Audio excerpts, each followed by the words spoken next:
नमस्ते, सत्याच recipe मराठीमध्ये आपले खूप खूप खूप मनापासून स्वागत आहे। तर आज आपण भरपूर लेयर्स असणाऱ्या खारीसारख्या खुसखुशीत आणि तोंडात टाकताच विरघळणाऱ्या करंज्या पाहणार आहोत। आमच्याकडे गावी ना फक्त दिवाळीला करंज्या न बनवता बेंद्रामध्येही करंज्या बनवल्या जातात। बेंद्रात करंज्या बनवण्याचं कारण म्हणजे बेंद्रात भरपूर पाऊस असतो आणि पावसाळ्यामध्ये तळलेले खुसखुशीत पदार्थ खायला सर्वांनाच आवडतात। आणि करंजी हा असा पदार्थ आहे, एकदा मेहनत घेतली की आपण 15 ते 20 दिवस आरामात खाऊ शकतो। तर आज आपण अर्ध्या किलोच्या प्रमाणात करंजी पाहणार आहोत। ही करंजी भरपूर लेयर्सवाली आणि मस्त खुसखुशीत बनण्यासाठी मी भरपूर अशा टिप्स सांगितल्या आहेत, ज्यामुळे करंजी अगदी परफेक्ट जमेल। त्यामुळे रेसिपी शेवटपर्यंत पहा। तर मी येथे अर्धा किलो मैदा घेतला, यामध्ये चवीनुसार मीठ ॲड केलं आणि करंजी मस्त खुसखुशीत बनण्यासाठी यामध्ये आपण तुपाचं मोहन घालणार आहोत। तर मी 4 चमचे तूप चांगलं कडकडीत गरम करून घेतलं आणि या मैद्यामध्ये ॲड केलं। तुपाऐवजी तेल वापरलं तरीही चालू शकतं। आता तूप गरम गरम असतानाच मैद्यामध्ये चांगलं मिक्स करून घेऊ। सुरुवातीला चमच्याने मैद्यामध्ये तूप चांगलं मिक्स करून घेतलं आणि नंतर हाताने अशा पद्धतीने मैदा चांगला चोळून घेतला। तूप मैद्याच्या अगदी प्रत्येक कणाला लागलं पाहिजे अशा पद्धतीने आपण मैदा चोळून घेऊ। आता हा तूप घातलेला मैदा मुठीमध्ये दाबून बघितल्यानंतर याचा हलकासा गोळा बनतो, म्हणजेच या मैद्यामध्ये तुपाचं किंवा तेलाचं मोहन अगदी बरोबर झालं आहे। आता यामध्ये थोडं थोडं पाणी घेत पीठ मळून घेऊ। तर हे पीठ मळत असताना जास्त घट्टही नाही आणि जास्त पातळही नाही, अशा पद्धतीने मळून घेऊ।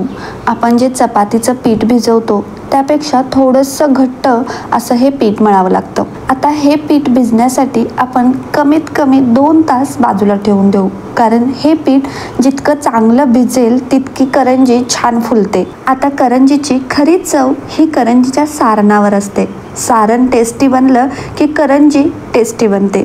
त्यामुळे सारण अगदी खमंग आणि टेस्टी बनवण्यासाठी मी येथे एका कढईमध्ये 2 चमचे खसखस घेतली आणि अगदी मंद गॅसवरती खमंग अशी खसखस भाजून घेतली। सारणातील सर्व पदार्थ आपण अगदी मंद गॅसवरती भाजल्यामुळे सारण खमंग बनतं। त्यानंतर 2 ते 3 चमचे बारीक रवा मंद गॅसवरती चांगला भाजून घेतला। हा रवा कोरडा भाजला तरीही चालू शकतं आणि अर्धा चमचा तुपामध्ये भाजून घेतला तरीही चालू शकतं। तसेच आपल्या आवडीनुसार आपण ड्रायफ्रूट्सही भाजून घ्यायचे।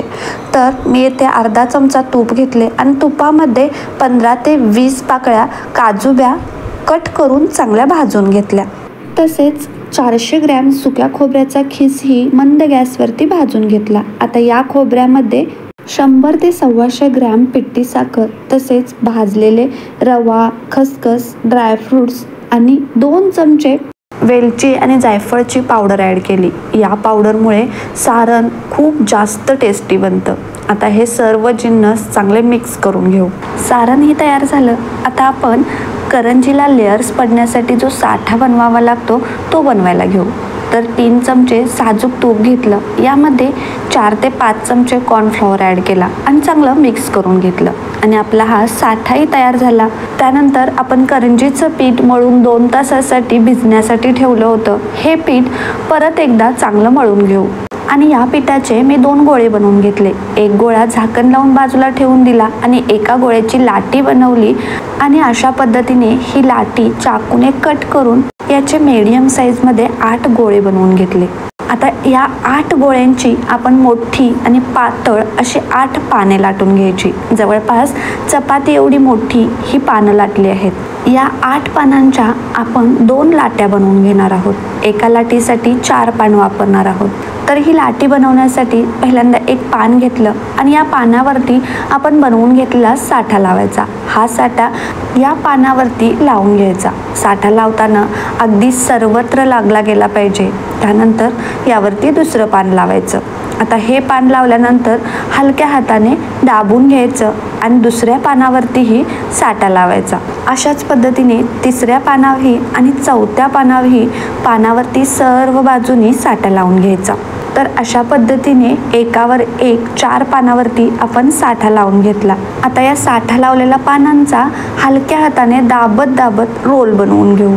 या रोलमुळे करंजीला खूप छान लेयर्स पडतात. आता हा पानांचा रोल हलक्या हाताने दाबून हलकासा मोठा करून घेतला. आता हा रोल चाकूने कट करून घेऊ. ज्या साईजच्या आपल्याला करंज्या हव्या आहेत त्यानुसार आपण छोटे किंवा मोठे गोळे कट करून घ्यायचे.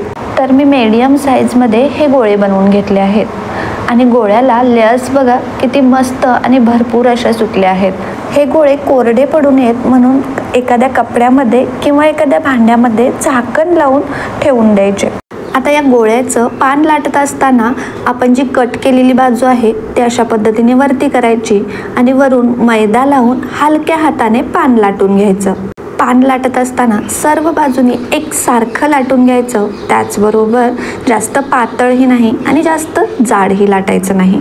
तर हे करंजीचं पान लाटताना गोळा कसा पकडायचा ते परत एकदा दाखवते, कारण अशा पद्धतीने गोळा पकडला की करंजीला खूप छान लेयर्स पडतात. आता या छोट्या पानावरती चमच्याने सारण भरून घेऊ. पानावरती सारण घातलं की पानाच्या साईडने अशा पद्धतीने दूध लावून घ्यायचं. त्यामुळे करंजी चांगली चिकटली जाते आणि तेलामध्ये फुटत नाही. आता ही करंजी फोल्ड करायची आणि फक्त काटाने दाबून घ्यायची. करंजी काटाने न दाबता आतपर्यंत दाबली गेली तर करंजी व्यवस्थित फुलत नाही. आता ही सारण भरून चिकटलेली करंजी अशा पद्धतीने पारंपरिक पद्धतीने चिरून घेतली तरीही चालू शकतं, किंवा साच्यामध्ये घालून ही करंजी भरली तर करंजीला साईडने खूप छान डिझाईन येतं. किंवा या करंजीला आपण चमच्यानेही डिझाईन करू शकतो. करंजीच्या काटाने अशा पद्धतीने चमच्याने दाबून घ्यायचं. तर अशाच पद्धतीने मी 7 ते 8 करंज्या बनवून घेतल्या आहेत. या करंज्या तळून घेऊ. जास्त करंज्या बनवून ठेवल्या तर सुकतात, त्यामुळे थोड्याशा करंज्या बनवून लगेच तळल्या की छान फुलतात. आता करंजी तळण्यासाठी तेल जास्त कडकडीत गरम करायचं नाही तर मध्यम गरम करायचं आणि मध्यम गरम तेलामध्ये ह्या करंज्या सोडून घ्यायच्या. करंज्या तेलामध्ये सोडल्यानंतर गॅसची फ्लेम मीडियम ठेवायची, कारण तेल जर जास्त कडकडीत गरम असेल किंवा गॅसची फ्लेम हाय असेल तर करंजी वरून लालसर पडते आणि आतून कच्ची राहते, व्यवस्थित तळली जात नाही. त्यामुळे करंजी तळत असताना पूर्णपणे मीडियम फ्लेमवरतीच तळून घ्यायची. पूर्णपणे हाय फ्लेमवर तळलेली करंजी नंतर मऊ पडते. त्यामुळे मीडियम फ्लेमवरती मस्त सोनेरी कलर येईपर्यंत तळून घ्यायच्या.